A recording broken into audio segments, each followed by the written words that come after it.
I'm going to share with you ways to get that present moment pivot practice down and how it is that the stop practice can help to enable that. All right, what is the present moment pivot practice? This is the practice where we pick a spot 10, 15, 20 feet outside of our front door, and when we get to it once a day, probably when we're leaving the house or leaving your apartment, you stop and then continue on. It's as simple as that. We'll be building on that a great deal, but if we can't actually remember to stop, then none of the building on it that we're going to do will come to anything, because we will just keep forgetting. And so it's not like, oh, mindfulness will help you remember to stop, as much as it is just figuring out a strategy for stopping. If it hasn't kicked in for you yet, one strategy might be to practice it just for a couple of days. Do it 10 times one day, right after one after the other. Just go out, stop, keep going, come back. Do that for a couple of days, and you will have that script, that routine more fully integrated into the ways that we remember to do things, and just naturally and spontaneously remind ourselves.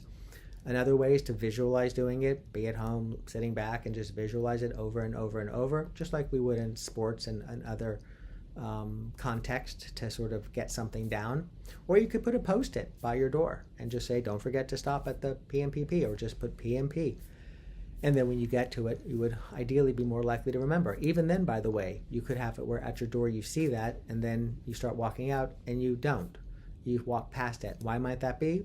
More often than not, because you got lost in mind wandering. So, importantly, you have the commitment to do it. You've got the intention to do it. Now it's a matter of getting it done.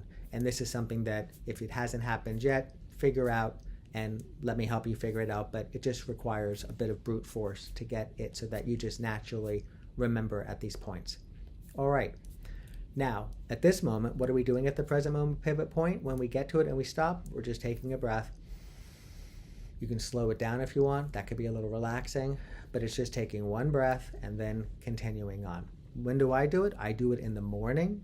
I open up the door to our condo. I walk down the parking area toward my car, and at some point, a few steps down, I pause. It's not always the exact same spot, but it's somewhere in this 5, 10, 15 foot path. And then I continue on.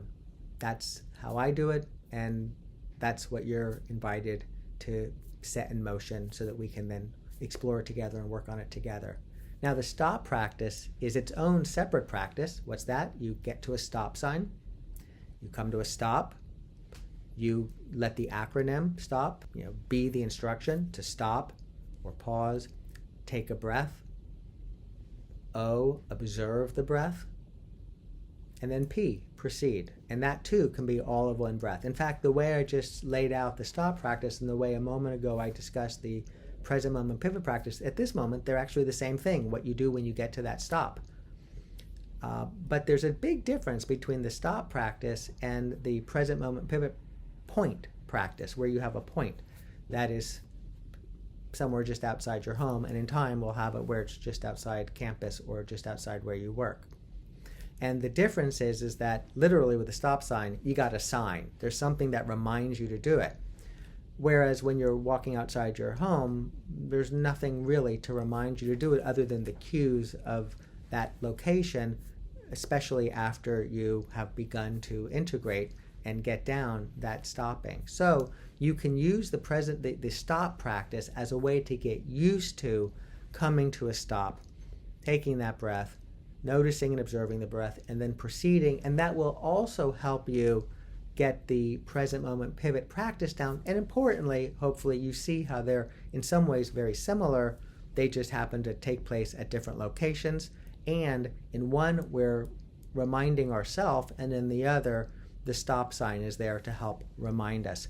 Why are we doing this? Well, there's so much to explore in that area, but I'll just share with you that the more we practice the present moment pivot, the stronger our mindfulness will be. This is my experience.